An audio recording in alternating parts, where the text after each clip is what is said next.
Hello, everybody. Um, Great apologies. We're starting late. We had some connection issues, but everything has been sorted. And welcome again to another evening on Fashion Brand Decoded by Fashfied. Yay! This week, today, we are decoding Lisa Folawiyo. This is the Lisa Folawiyo edition. And last week, when we started, we looked at Hanifa. Hanifa was a great edition. You can go and watch that one, catch up with that. After that, we had the Tebe Magugu's edition. That one had amazing feedback as well. You can go back and watch. And so today we're looking at the lawyer that built a luxury fashion empire with just 20,000 naira and a big vision. Look at that. Okay, so, there's just something that nobody really prepares you for as a designer. And um, this is what happens when the fabric that you are using is too familiar, like too familiar that everybody has seen it, everybody has worn it, your grandmother has been wearing it, she has used it as wrappers and she's wearing it for all the events. And then how do you take that and turn it into something that is world class, that everybody stops and says, oh my God, is this the same fabric again? Anyway, it's Esther Bankyu again, the founder of Fashfied Studios, and this is Fashion Brand Decoded by Fashfied. This is where we go behind all the glamour and the runway to decode every strategy, structure, and soul behind African most influential fashion brands. And so, like I said earlier, today we are decoding Lisa Folawiyo, the designer that took Ankara fabric, that same fabric that your auntie used to wear to Owambe, that those days, yes, she took it, turned it into a luxury product and stocked it in Selfridges, Matches Fashion, and Moda Operandi. This woman started this brand with just 20,000 naira, which is roughly around $50, and 12 yards of fabric in 2025. Now, she has built that brand and it is now globally celebrated. But here's what I love the most about Lisa's story. She didn't have a fashion degree. She wasn't supposed to be a fashion designer. She was a lawyer. And that's her outsider's perspective. That one became her superpower. And so I'll give you just 1 minute, grab your notebooks, grab your notepads, and, sit down. Let's go through her story. And by the end of this episode, you'll have 5 practical strategies that you can turn something ordinary into something really extraordinary after this edition. So let's dive in. And we're starting with, um, when your market doesn't even exist yet. Okay. The moment that changed everything for most successful designers is the fact that, they see a gap. Like there's just something they are looking for that's not yet in the market. And then they see it and they just are crazy enough to believe in themselves and go for it. And that's what happened in 2004. Lisa felt that, she needed to express herself some more. She needed to be herself through fashion design. But she realized that all the things she was seeing around and were produced in Nigeria at that time did not really appeal to her. Let that sink in. It did not appeal to her. So what did she do? She didn't just sit down and say, oh wow, nothing really speaks to me. Let me go and let me go to the abroad and buy something. No. Instead of complaining about it, what did she do? She created something. She did something about it. And so in 2025, Lisa started Jewel by Lisa with 20,000 naira, which was her first investment. So what did she do? She bought 12 yards of fabric and made her first pieces with her mother's tailor. 12 yards of fabric, note it though, 12 yards of fabric, one tailor in her mother's dining room. Like in the dining room, that's where it happened, right? And so the first lesson for us here is you just need a gap and the courage to fill it to be a successful fashion designer, right? Here's where it even gets interesting for me. Lisa did not even go and start looking for some exotic or hard to find kinds of fabrics. She picked Ankara, the same fabric that was worn by women from generations and generations, apart. In fact, she even once told BBC that, eh, our mothers, our grandmothers, and probably great grandmothers have worn this fabric. So she knew what she was doing. She knew that she had decided to use a very, very familiar fabric. But guess what? She owned that familiarity. She did not run away from it. So the genius question she asked herself was, how do I see this differently? Okay. So first action step. Remember I said we're going to leave here with 5 action steps, right? The first action step for you today is identify your own familiar fabric. What is that thing that, you know, is familiar in your culture, in your city, in your craft that everybody takes for granted, but you know that you can elevate it into something else? Find it. It could be a weaving technique that nobody uses anymore. It could be a particular silhouette that, nobody really considers again, or maybe a color combination that people think is too traditional. You see that familiarity? It is not a weakness. It can be your foundation and the thing that will make you blow, right? So when you take something familiar and make it extraordinary, people will not now just buy a product. They will see beyond the ordinary thing and see the transformation you have brought out of it, and they will come for that transformation. And that was what happened here.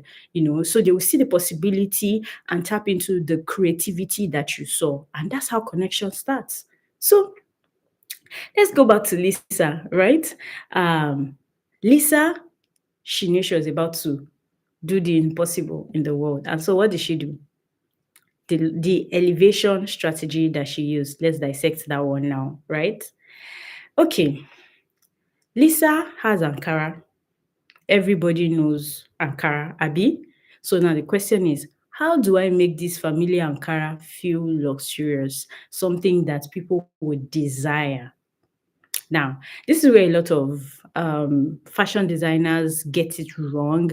They would have maybe taken the fabric, make it look more European or more refined, less African. Auntie Lisa did the opposite. You know what she did? She went deeper into the crafts. What she did, she hired craftsmen. Can you hear me? She hired craftsmen. Now, what did these craftsmen do?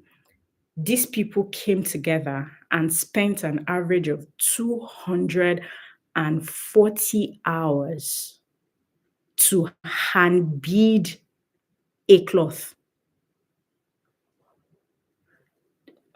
Let me explain that to you. Let me explain what that means. That's 10 days of full handwork for one garment.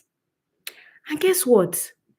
The beaded details, the crystal embellishments, and the contemporary cuts, those things elevated this our ordinary Ankara fabric into high fashion. So do you see her strategy? She did not change the fabric, she changed the label. And you see, anything that has to do with luxury, we know requires a lot of labor. And so that label became her luxury proposition. Fast fashion cannot copy it. I mean, they could have copied the silhouette, they could have copied maybe a color palette or whatever. But tell me, which fast fashion house has 240 hours of hand beading to do for one? Nah, they're not about to waste all of that time. And so that was her competitive advantage. Now, Lesson two here is luxury is not just about, expensive material or something. It is about an irreplaceable process. And this is the genius business approach here. When you build luxury around the crafts that you're creating, you're building his brand story, and people will connect with stories that they resonate with easily. So, every garment that is meticulously hand finished in Nigeria, providing jobs to the local people and, all that refined what made in Nigeria means. And that was her competitive advantage. So, when every bead is telling a story and every handcraft has a human being that you can see, that's putting time and attention into it, my brethren, that time you get the attention of fashion editors because that's the kind of stories they like to write about. Okay. That is where you get luxury buyers because that's why they pay premium.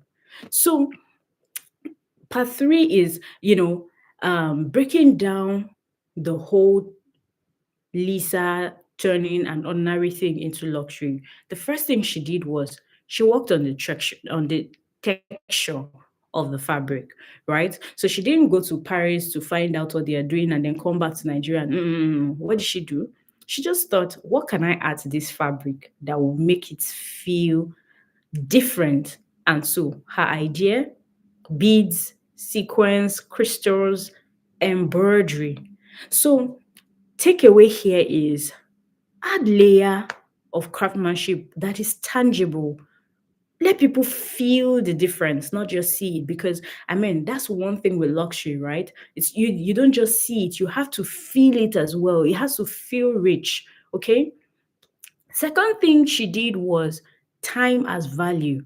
So when she sits with the press people and say to them that, oh, it took us 240 hours to make this, that's a huge feature already. Okay. So time becomes a big part of the story you can use to sell those kind of outfits. So don't hide your process, showcase it. People want to know, people want to see the things you're doing behind the scene. And, that will further go ahead to reinforce your positioning, whether as a luxury brand, if that's what you're gunning for, or whatever positioning you want to place yourself, right? So show us your process. It's a very important part of the whole creativity. The third thing she did was she used her local artisans as her brand ambassadors. So her team of experts who were local artisans that used 240 hours to create a dress by hand, she used them. She picked people from Nigeria. She gave that job to Nigerian artisans, and she didn't outsource it to maybe China or something for cheaper labor. No, she invested in their hands in Nigeria, and that investment became her brand identity. So, the people that make your clothes, let them be a part of your story. Find a way to add them to your brand story. Okay, don't just hide them. Can you celebrate them, and can you get the world, your customers, to join you in celebrating their creativity? Okay. So, one thing you can do this week, the second action step, remember I said five, this is the second one now. I want you to add one luxury layer to your signature pieces, right? So this week, just pick one pieces out of maybe like one of the outfits in your collection that sells a lot, and ask yourself, what can I add that takes time, skills, and cannot be replicated by fast fashion? All those people that will just see design, wow, I see, copy. What can I do that will take this piece from where it is to an elevated level? Think about it this week, okay? So it could be, I don't know, maybe a hand embroidery, probably on the neckline, or a custom beadwork on the cuffs of the clothes, or maybe hand dyed instead of being printed, or a written, note, whatever it is, okay? Document the process, show us as well, like tell us the time it took. Let luxury buyers look, let them get interested, okay? So that's the second action for the week. I hope you are noting and I hope you're executing as well. Now, number three, the global breakthrough, right? How Lisa went from Lagos to Selfridges, right? Okay, so she has a product. Okay, going back to Lisa, she has a product, a beautiful, handcrafted, time intensive product, right? And so how did she go from her dining room in Lagos to the racks in Selfridges, London? Now, um, that's a question everybody wants to find answers to. Like, how do I get global buyers to take me seriously? Like, how do I get their attention? Remember what Fashion Brand Decoded by Fashfied is all about. Here we go deep into all the processes to see what these people did, right? And this is what Lisa did, and it's very brilliant. She didn't wait for the world to come to her. She decided to go to where the world is watching. And this is what she did, right? She took her collection to international platforms like the fashion scenes in Lagos. Of course, Lagos was already getting that international Googles, right? Johannesburg, there was London, she went to Paris, she went to Milan and New York.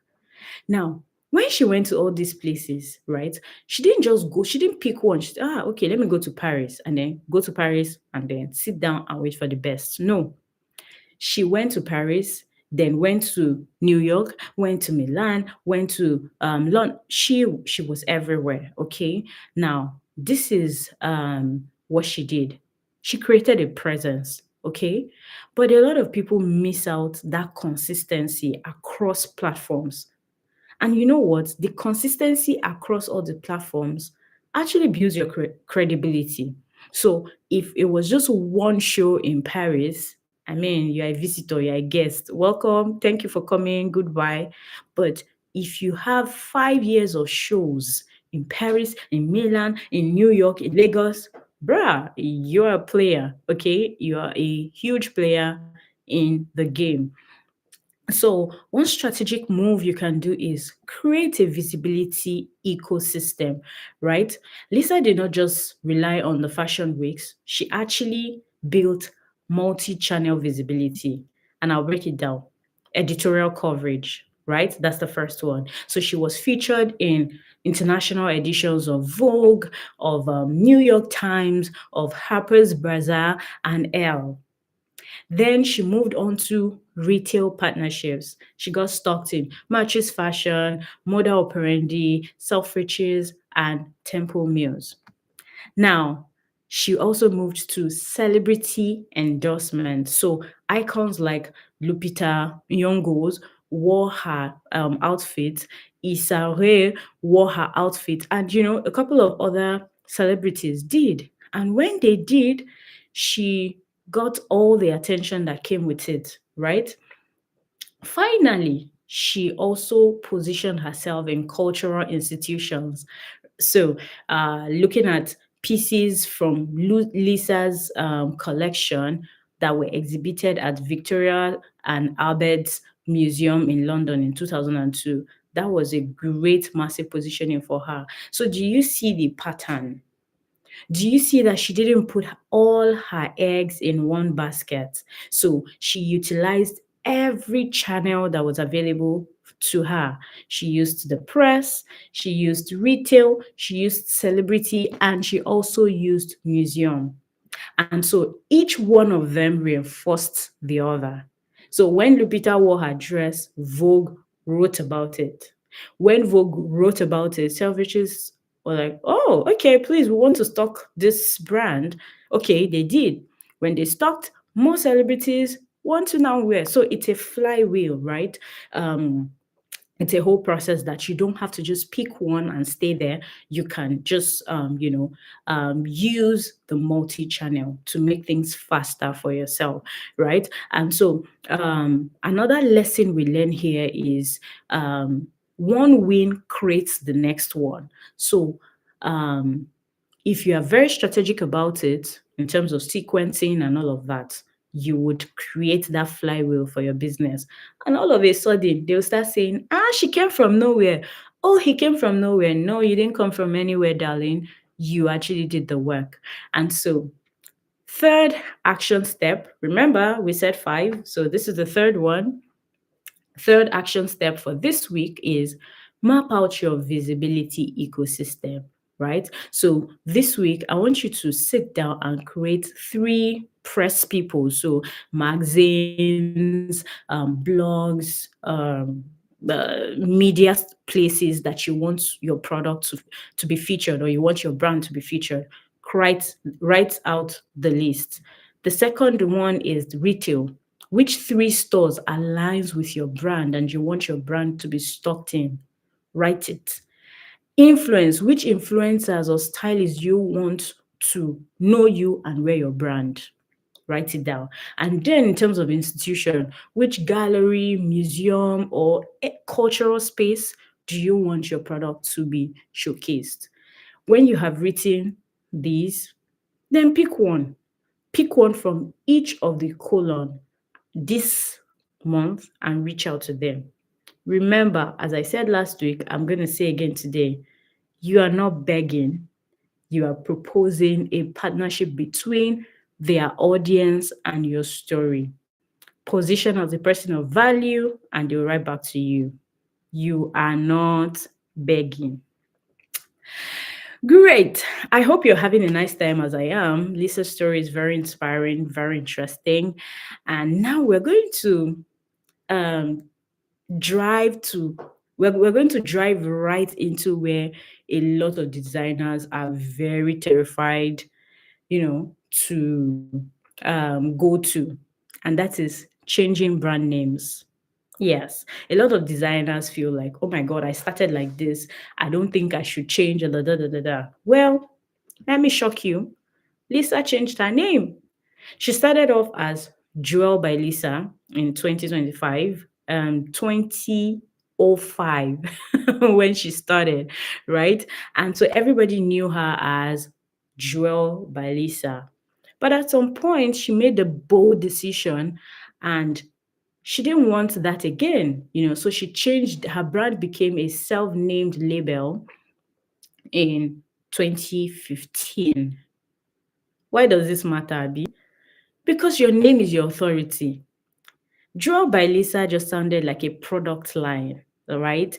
But Lisa Folawiyo, that one sounded more like a legacy, like you're building something for long term, okay? Something that you want to outlive you, okay? So it should be about who you are, not just what you're making, right? When you're giving names to your brand. So a lesson here for you is at some point, your brand name at some point, your brand name should reflect the authority, not just your product, right? So I know you're thinking, but I've already built the brand recognition for this current name. I can't change it. That's fine. It's okay. Change is scary, but this is what Lisa teaches us. The brand became a self named label with the same philosophy of reinvention. And so, it was celebrated either way. The philosophy stayed the same. It was just the name that changed. And because it was the same quality, the same story, the same craftsmanship, her audience came with her. Nobody left. Okay. So, when should you consider to rebrand yourself? You can ask yourself, does my current brand name reflect where I'm going or where I am? What would international buyers or press, would they take my name seriously if it is different, or is my name limiting my expansion? Maybe, for example, your name is Lagos Big Girl or Lagos Fashion Girl or something, and then now you're looking to expand. Do you think it's going to limit your expansion, or is it a value proposition for you? So think through, and if you answered yes to any or all of the questions, it might be time to evolve. So think about it and get your audits done. So Now to the fourth action step for this week is audit your brand name. Okay, this week, write down your current, excuse me, write down your current brand name, right? What does it communicate to people who have never heard of you before, right? Then where do you see yourself in the next 5 years? Does your current name support that vision? If there's a gap, start exploring options.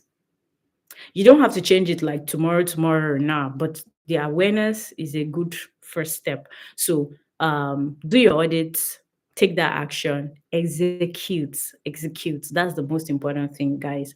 Execute. Now, number five, the legacy move, right? And I call this building beyond yourself. Now, Lisa had a very good story. She started her brand, doing great, and all of that. Now, after nearly 2 decades, 20 years of building one of Nigeria's most recognizable brands, right? She could have just said, you know what? I'm a big girl. I'm doing great. Let me keep designing. Let me keep growing. Let me keep winning, right? But she didn't do that. What did she do?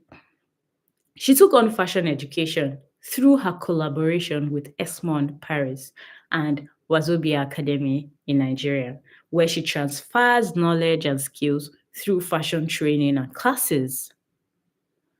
So now she has evolved from creating clothes to actually creating creators. And that's amazing. So through her collaboration with Esmond Paris and the Wazobi Academy, she mentors aspiring designers, ensuring that Nigerians fashion revolution was not just hers to lead, but also one that continues with the generation after.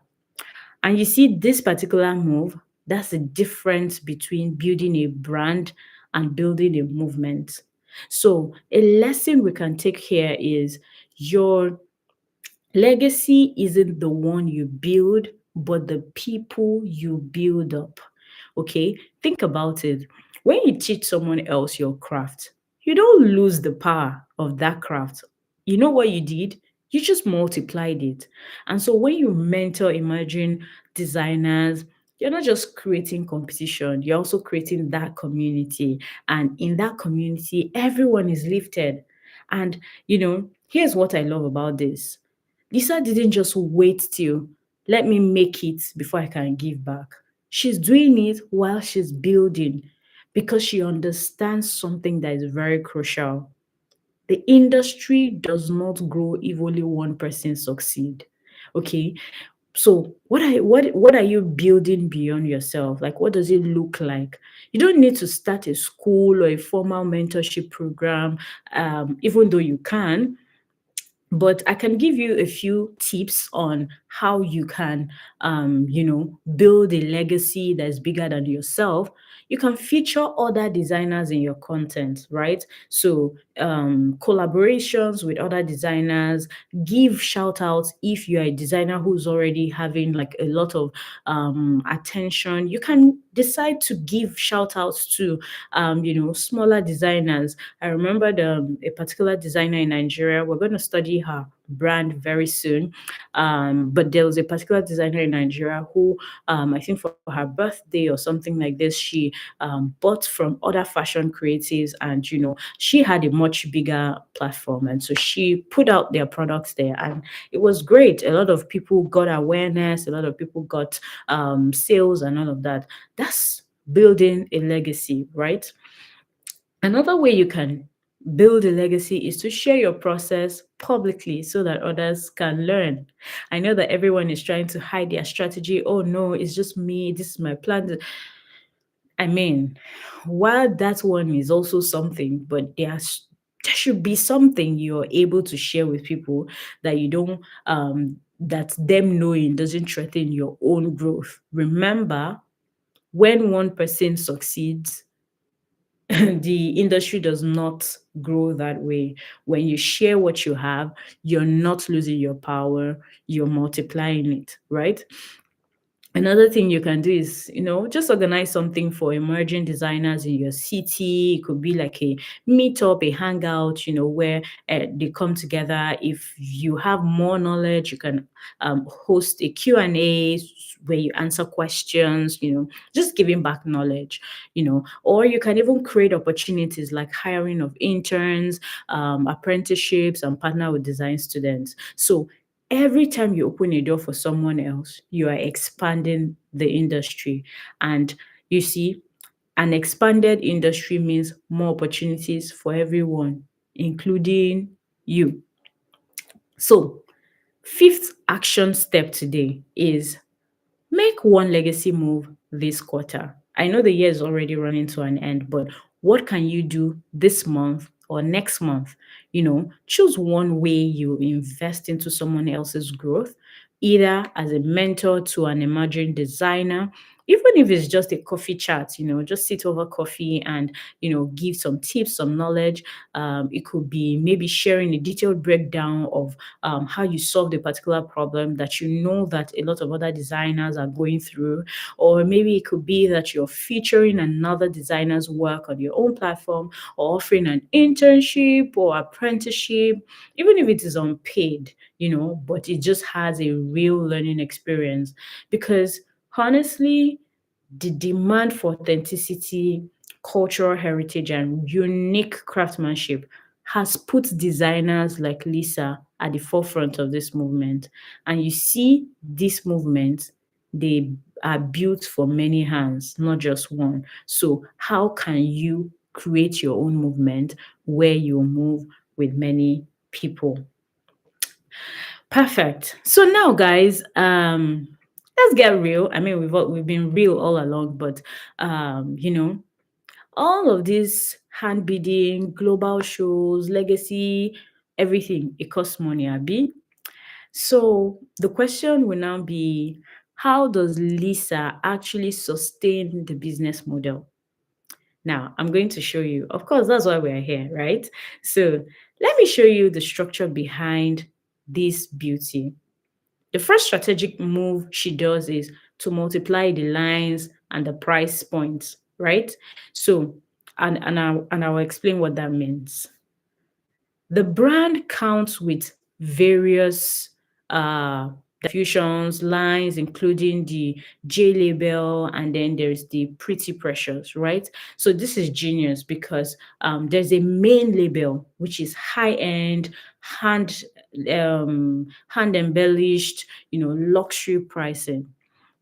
Now there's the diffused lines. Those ones are more accessible. They are beautiful, but less labor intensive. And so yeah, it's more affordable, more accessible, right? And this is why it works. It serves different kinds of customer segmentation, right? It creates the brand ladder where people can start with J label, maybe you really love the Lisa Folawiyo brand, but you are not able to afford, the highest of the high, but you're an aspirational customer. You can start with the J label, right? And then it also diversifies the revenue. So we are not depending on just one price point. Okay. So you don't have to choose between accessibility and luxury. You can actually do both strategically, of course. Another thing she does is the showroom in key markets, right? She has like showrooms in Nigeria and in New York. So she does not just work on e-commerce, she has physical stores in two key markets. Why? Because buyers and press needs to touch the craftsmanship. They need to go to a place and see all of this, okay?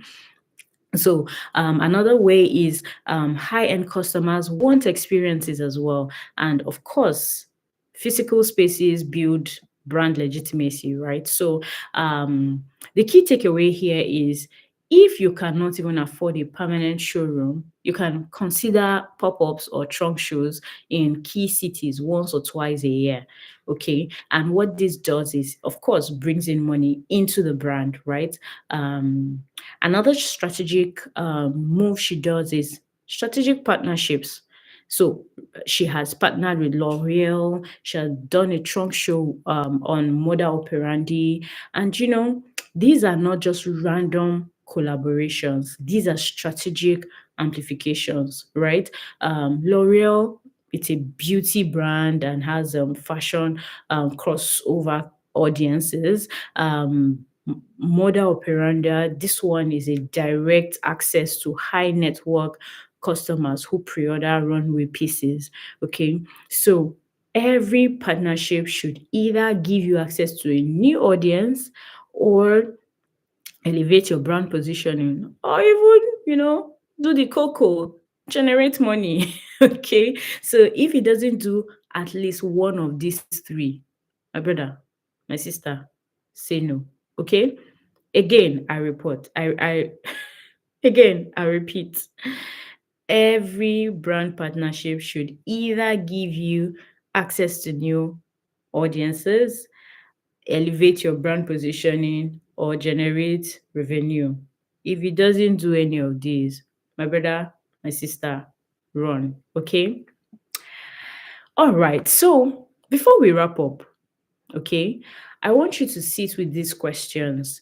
Again, these are questions we've asked, and I'm just bringing it back to your remembrance. Okay, before we go, um, what familiar fabric in your world, or something that everyone overlooks, that you can transform and make into something really unique? Think about it. Okay. Another thing you should think about is what craft, what process could you add to what you're already doing to make your work irreplaceable by fast fashion? Because, guys, this fast fashion thing, it's a huge menace, right? And so, what can you do to make sure that you are on the top of your game and cannot be easily replaced? Another thing is, who is one person in your industry you can lift up this month, either to feature them or to mentor them or to collaborate with them or to amplify their voice? Who? Another thing you should think about is your brand name supporting where you are going, or is it keeping you where you are? Write these things down, because transformation will not happen by you watching. It will happen by you applying. So here's what Lisa Folawiyo proves to us, right? You don't need a fashion degree. You only need a very clear vision and the discipline to execute.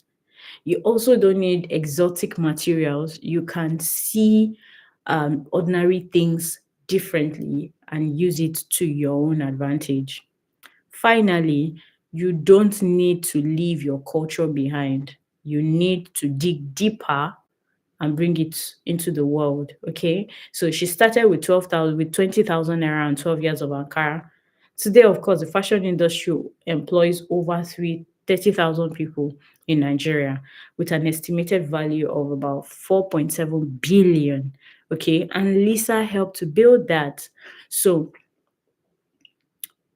anywhere you are from, okay, your familiar is someone's extraordinary. So use it to your advantage, okay? That particular thing in your neighborhood, in your city, that everyone looks down on, use it for your own advantage and, you know, use it. Yeah, use it. We've come to the end, and so I'm going to do the recap for the 5 action steps this week. Number 1, identify your familiar fabric, something you can elevate that others overlook. Add 1 luxury layer to your craftsmanship. It could be, something that people cannot easily replicate. Thirdly, map out your visibility ecosystem. So your press, retail, influencer, and institution. Fourth, audit your brand name. Does it reflect where you are going, or is it keeping you stuck where you are? And finally, make 1 legacy move this month or next month. Mentor someone, share someone's work, feature someone's work, or employ someone, employ an intern, an apprentice. Now, This is the end of today's episode. Now go and turn your ordinary into extraordinary. I'll catch you again next week. Bye.